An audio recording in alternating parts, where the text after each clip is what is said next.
नमस्कार, आप देख रहे हैं दिल्ली लाइव। मैं हूं आपके साथ कीर्ति बिंदल। राजधानी दिल्ली के जिला नॉर्थ वेस्ट में चल रही ऑपरेशन सजग के तहत नाइट पेट्रोलिंग को लेकर जिला डीसीपी उषा रंगनानी ने खास निर्देश दिए हैं। ऑपरेशन सजग को लेकर थाना मौर्य एनक्लेव ने 2 झपट्टा मारों को रंगे हाथों पकड़ा है, जिनके पास से वारदात में इस्तेमाल बाइक, एक खिलौना, पिस्टल और एक चाकू जब्त किया है और साथ ही महिला से छीना हुआ मोबाइल भी बरामद किया गया है।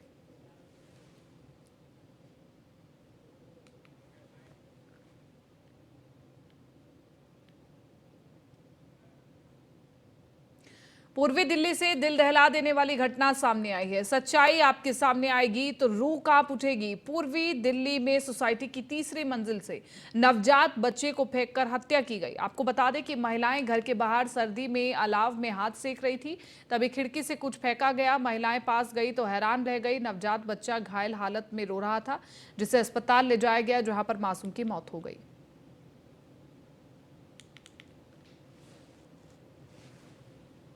नहीं, आग जला के बैठी, थोड़ी देर बैठी 2-3 मिनट, फिर उसके बाद बच्चा ऊपर से गिरा।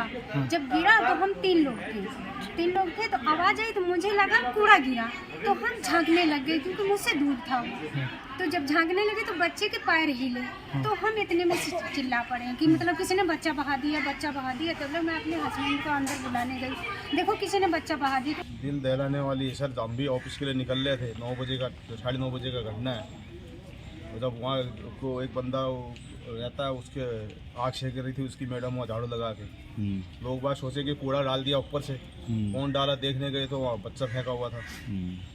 जब लोगों को 1-2 और आए, उसको भी हॉस्पिटल ले गए जिंदा करके, तो यहाँ मेट्रो पे ले गए। वहाँ जाके पता चला कि मृत्यु हो गया, घोषित हो गया, मर गया। फिर पुलिस वाले आए, जब 100 नंबर कॉल हुई तो वहाँ से आए, फिर ले गए लाल बहादुर पोस्टमार्टम के लिए बच्चे।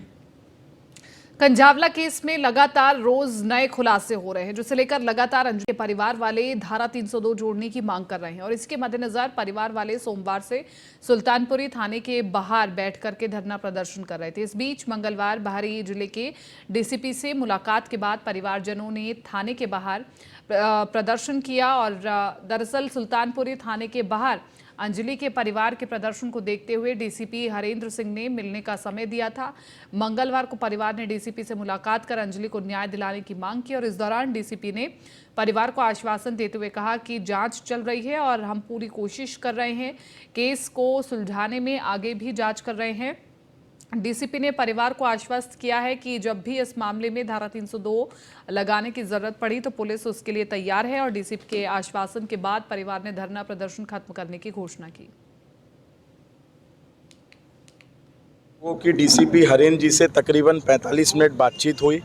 बातचीत में एसएचओ साहब भी थे, एएसआई साहब भी थे, सब लोग थे, एसीपी साहब भी थे। हरेंद्र जी ने यही कहा है, शुरुआत से पहले दिन से लेकर अभी तक कैसी क्या जांच पुलिस कर रही है उसके बारे में परिवार को बताया गया, मुझे बताया गया। और हमें इस बात का भी आश्वासन दिया गया कि अगर हमें कभी भी लगता है कि किसी चीज़ के बारे में हम जानना चाहते हैं, पूछना चाहते हैं, तो हम कभी भी आके उनसे बात कर सकते हैं, उनसे पूछ सकते हैं। उनने यही कहा है कि हम लोग अपनी तरफ से इस केस को मजबूत बनाने की कोशिश कर रहे हैं और आप बिल्कुल हम पे ट्रस्ट रखिए, फेथ रखिए। हम अंजलि को, जो अंजलि के साथ जो बर्बरता हुई है उसको हम भी संवेदनशीलता से लेते हैं। हम लोग दिल्ली के वजीराबाद थाना इलाके में एटीएम में कैश डालने के दौरान कैश वैन के गार्ड को बदमाशों ने गोली मारी और 8 लाख रुपए लूटकर बदमाश फरार हो गए। अस्पताल ले जाते समय गार्ड की मौत हो गई। घटना की जानकारी वजीराबाद पुलिस को दी गई है और पुलिस टीम मौके पर पहुंची और मामले की पड़ताल में जुट गई है।